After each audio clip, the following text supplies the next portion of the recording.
Fakta ilmiah menguak rahasia.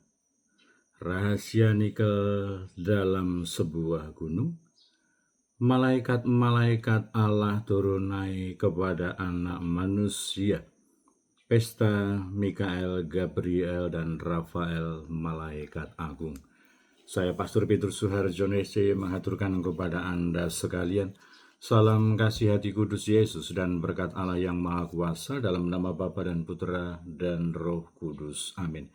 Pada kesempatan ini bersama-sama kita akan mendengarkan dan sekaligus merenungkan bacaan Injil dari Injil Yohanes bab 1 ayat 47 sampai 51. Bacaan Injil ini juga menjadi bahan permenungan kita dalam perayaan Ekaristi Pesta Santo Mikael, Gabriel, dan Rafael Malaikat Agung, Senin 29 September 2025.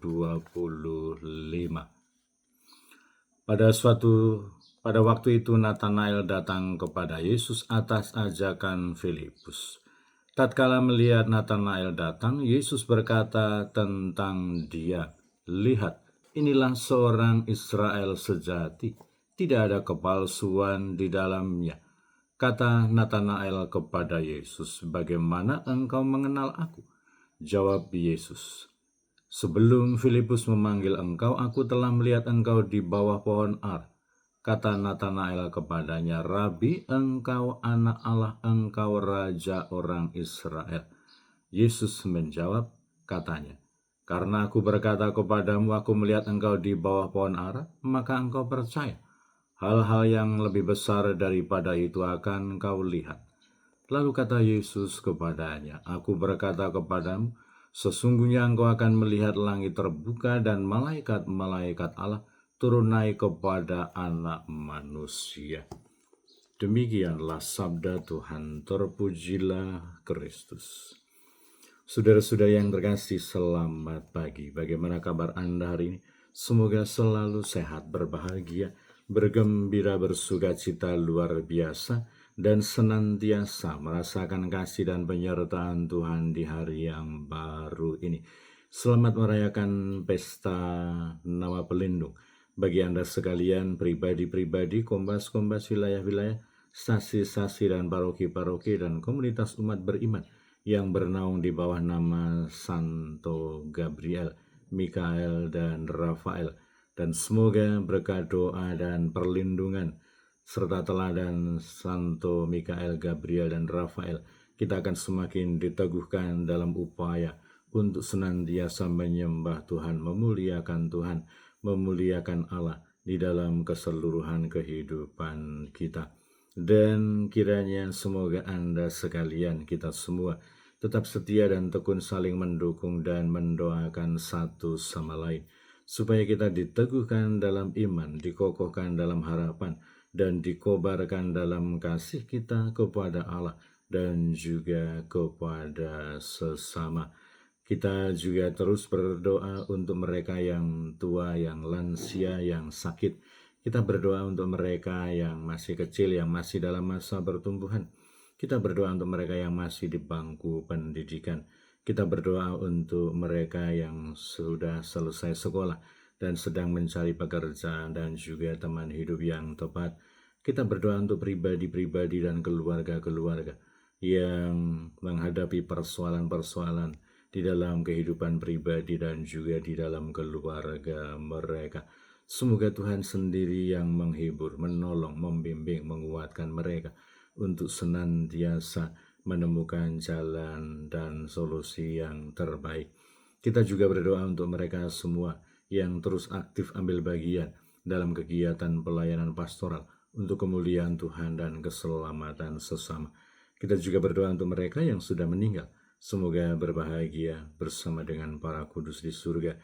Dan semoga Anda sekalian, kita semua juga tetap terus berdoa untuk Dr. Joni yang masih dalam masa penyembuhan, masa pemulihan.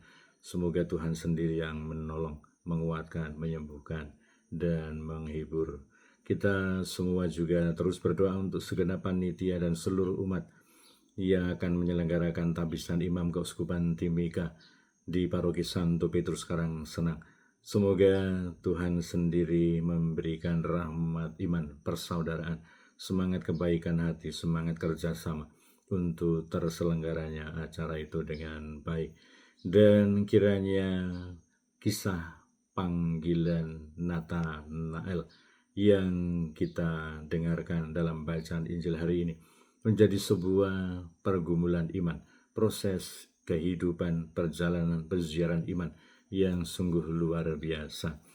Karena engkau mengenal aku, Natanael mengatakan, engkau adalah anak Allah yang hidup. Karena Yesus mengatakan, aku telah melihat engkau di bawah pohon ara. Maka dia mengatakan, engkau anak Allah, engkau raja orang Israel. Ada sebuah dialog, ada sebuah pembicaraan, ada sebuah proses refleksi di sana.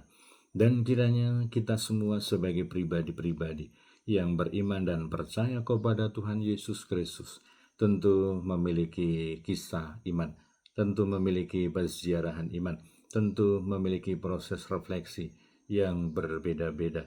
Ada yang normal-normal saja, ada yang biasa-biasa saja, ada yang mungkin berliku-liku, ada yang mungkin heboh, ada yang mungkin luar biasa. Tetapi tentu saja masing-masing orang memiliki peziarah iman, perjalanan iman, dan refleksi iman yang berbeda. Tetapi semoga semua itu senantiasa kita sadari, mengarah dan bermuara kepada Allah. Iman akan Tuhan Yesus Kristus, keyakinan bahwa Allah membimbing, keyakinan bahwa Allah menyertai, keyakinan bahwa Allah memberkati kita semua. Dan semoga keyakinan kita semua bahwa kita semua akan melihat karya Allah yang lebih besar karena kita percaya, karena kita terus berefleksi, karena terus kita mencari makna dari semua peristiwa kehidupan kita.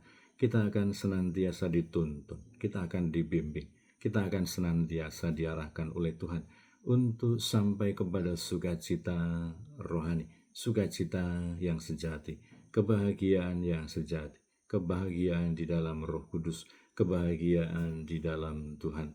Tentu saja bahwa ini bukan sebuah proses yang sekali jadi, bukan sesuatu semudah yang membalik telapak tangan, tetapi ini memerlukan pergumulan, memerlukan perjuangan, memerlukan proses jatuh bangun. Tetapi semoga kita tidak kehilangan harapan, semoga kita tidak kehilangan keteguhan iman, semoga kita tidak goyah, semoga kita tidak berpaling dari Tuhan, tetapi semoga justru tantangan, kesulitan, dan hambatan yang kita hadapi dalam proses refleksi dan pergumulan iman kita justru akan semakin mendorong, menguatkan, memperkokoh niat kita untuk teguh, terus berdoa, mohon rahmat Tuhan, terus berefleksi, mencari makna dari semua peristiwa kehidupan. Dan semoga kita juga berani, bukan hanya untuk sibuk dengan menguatkan dan berefleksi dalam pribadi kita, tetapi semoga kita juga berani sadar dan melihat realita kehidupan. Kita sambil berjalan menuju kepada Allah, kita saling menopang, saling mendukung, saling menguatkan, saling mengingatkan. Dan semoga refleksi iman kita menjadi inspirasi juga bagi orang-orang lain. Seperti halnya kita juga belajar dan menimba refleksi dari kejadian-kejadian, peristiwa-peristiwa, dan pribadi-pribadi di sekitar kita, para tokoh rohani, para pembimbing spiritual kita, pembimbing rohani kita. Semoga kita semua juga menjadi pribadi-pribadi yang dikatakan oleh Yesus, menjadi garam, menjadi terang bagi dunia, menjadi inspirasi, menjadi sarana Tuhan yang hadir, menjadi sakramen yang hidup bagi dunia, bagi orang-orang yang ada di sekitar kita. Dan tentu saja bahwa semua itu hanya bisa dan mungkin kalau kita lakukan di dalam nama Tuhan, di dalam kekuatan Allah, di dalam topangan rahmat Allah sendiri. Dan semoga kita tidak pernah merasa sendiri, tetapi senantiasa dibimbing, dilindungi, dan dikuatkan oleh Tuhan. Semoga Tuhan yang memanggil kita, menolong kita, menguatkan kita, dan menjadikan kita sebagai alat-alatnya. Berkat Allah yang Maha Kuasa selalu menyertai kita dalam nama Bapa dan Putra dan Roh Kudus. Amin.